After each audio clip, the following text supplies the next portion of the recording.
অনেক বছর পর সবাই মিলে একসাথে মেসজিদের বাসায় আসলাম। আর কি করলাম না করলাম সবটাই দেখতে পারবেন আজকের ব্লগে। তাই পুরো ব্লগটি দেখতে থাকুন। আর এটা হচ্ছে আমার মেস দিদি। প্রথমে বৌদি প্রণাম করে নিল আর আমিও প্রণামটা সেরে নিলাম। অনেক বছর পর মেস দিদির বাসায় এসেছি সবাই মিলে একসাথে। আর মনু তো মাকে পেয়ে গেছে, মানে ও ঠাম্মিকে পেয়ে গেছে। মা আর বাবা আগের দিনে এসেছে, মানে মা আর বাবা গেছিল রিনা দিদিদের বাসায়। রিনা দি হচ্ছে আমার শেষ দিদিদের বাসায় গেছিল মা বাবা, কারণ ওদের বাসায় কালী পুজো করেছে, সেজন্য আগে থেকেই গেছিল মা বাবা। আমাদেরকেও বলেছিল কিন্তু যাওয়া হয় নাই, কারণ মামার পরীক্ষা চলছিল।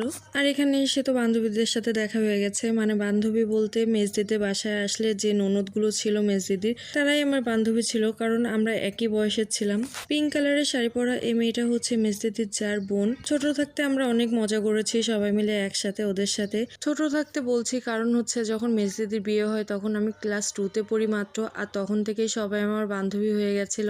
দিদির একটা কাকাতো ননদ আছে, তার সাথেই আমি বেশি মিশতাম, মানে ছোটবেলা থেকে, যখন থেকে মেজদিদির বিয়ে হয়েছে তখন থেকে। কিন্তু আজ ও অনুষ্ঠানে আসতে পারে নাই, ও শ্বশুরবাড়িতে আছে, এজন্য আপনাদের সাথে শেয়ার করতে পারবো না। লাস্ট মেজদিদির বাসায় সবাই মিলে একসাথে এসেছি। মেজদিদির যে ছোট ছেলে আছে তার অন্নপ্রাশনের সময় এসেছিলাম সবাই মিলে একসাথে। আর আজকে আসলাম, তার মধ্যে 1-2 বার গেছি, কিন্তু সবাই মিলে একসাথে যাওয়া হয় নাই, তার জন্য আজকের দিনটা আমি আর মিস করলাম না। যদিও এখানে এসে আমরা অনুষ্ঠান বাড়িতে খেতে পারবো না, তার কারণ হচ্ছে আমাদের এখনো কালো ওষুধ চলছে, 1 বছর হয় নাই, সেই জন্য। পাশের একটা বাড়িতে এসে দেখি অনেক সুন্দর লেবু হয়েছে, মানে মালটা লেবু। আর কতটা বোঝা যাচ্ছে আমি জানি না, তবে এতটা সুন্দর লাগছিল দেখতে বলে বোঝানো যাবে না, সবগুলোই পেকে গেছিল। দুপুর হয়ে গেছে, খাওয়া দাওয়া তো করা লাগবে। আর এদিকে দাদা বৌদি একটু ছবি টবি তুলে নিচ্ছিল, তার সাথে পলাশদা আর বৌদিও ছিল। ওরা তো এখানে খাওয়া দাওয়া করবে, আর আমাদের অন্য একটা বাড়িতে খাওয়ার ব্যবস্থা করেছে, আমরা সেখানেই খাওয়া দাওয়া করতে যাব। আর এখানে খাওয়া দাওয়া করতে বসে গেছে সবাই মিলে। আর আজকে এখানে এসে সবার সাথে কম বেশি দেখা হয়ে গেছে, খুব ভালো লাগছিল যে সবার সাথে দেখা হয়েছে সেটা ভেবেই। দিদি, অনন্যা, মা সবাই একসাথে এখানে খেতে বসে গেছে। আর এই টেবিলে খাচ্ছে ছোট বৌদি, বাবা, দাদারা, বাকি সবাই খাচ্ছে একসাথে। আর এদিকে বাবাও বলছে যে তোরা এখনো খাসনি, তোরা যে খেয়ে আয়, তার জন্য আর লেট করলাম না, আমরাও খেতে চলে যাচ্ছি। পিঙ্ক কালারের শার্ট পরা এটা হচ্ছে আমার মেজদিদির ছোট ছেলে, ওর অন্নপ্রাশনের সময় আমরা লাস্ট এসেছিলাম সবাই মিলে একসাথে। আর ও এখন কতটা বড় হয়ে গেছে, এর মাঝে আর আসা হয় নাই। আর এদিকে আমাদের মেজদি নিয়ে যাচ্ছে খাওয়া দাওয়ার বাসায়, মানে অন্য আরেকটা বাড়িতে। আর আমাদের মতো আরো অনেকেই আছে যারা এই বাড়িতে খেতে পারবে না, মানে শ্রাদ্ধর বাড়িতে খেতে পারবে না, তারা এই বাড়িতে খাওয়া দাওয়া করবে, সেজন্য আয়োজন করেছে।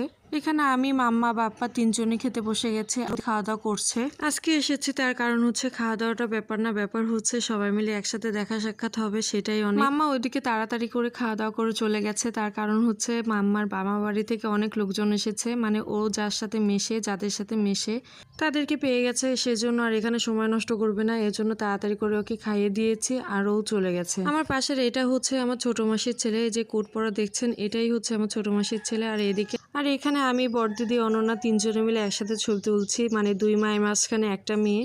অনন্যা যখন হয়েছে সে হসপিটালে আমাকে ঢুকতে দিয়েছিল না, কারণ হচ্ছে 12 বছরের নিচে বাচ্চাদের ঢুকতে দিত না। তখন আমার বয়স মাত্র 5-5.5 বছর ছিল। আমার সেই ঘটনাগুলো এখনো মনে আছে। আমি আর ওর দিদি গেছিলাম, মানে মা আমাদেরকে নিয়ে গেছিল দেখার জন্য, কিন্তু আমাদেরকে ভিতরে ঢুকতে দিয়েছিল না। আর এই বাড়িতে খাওয়া দাওয়া করতে এসে এই ছাগলটাকে আমি দেখেছি, আর আমার বেশ ভালোই লাগছিল। ক্যামেরাতে হয়তো বুঝতে পারছেন না, তবে ছাগলটা অনেক বেশি ছোট ছিল। সবার খাওয়া দাওয়া তো হয়ে গেছে। আর এদিকে আমি, বড়দি, বড় জামাইবাবু, অনন্যা সবাই মিলে একসাথে চলে এসেছি নদীর পাড়ে। আর ওদের বাড়ির সামনেই কপোতাক্ষ নদী। শীতকালে খাওয়া দাওয়া করার পরে একটু রোদ পোয়াতে কান্না ভালো লাগে বলেন। আর বাসায় চলে এসেছি, এসে দেখি যে একটা ডিম দিয়েছে। আর এই মুরগিটা নাকি গতদিন থেকে নাকি ডিম দিচ্ছে, মানে গতদিন থেকে ডিম পাড়া শুরু করেছে, মেজদি আমাকে সেটাই বলল। এখানে দিদির মুরগি, হাঁস এগুলোই রাখা ছিল।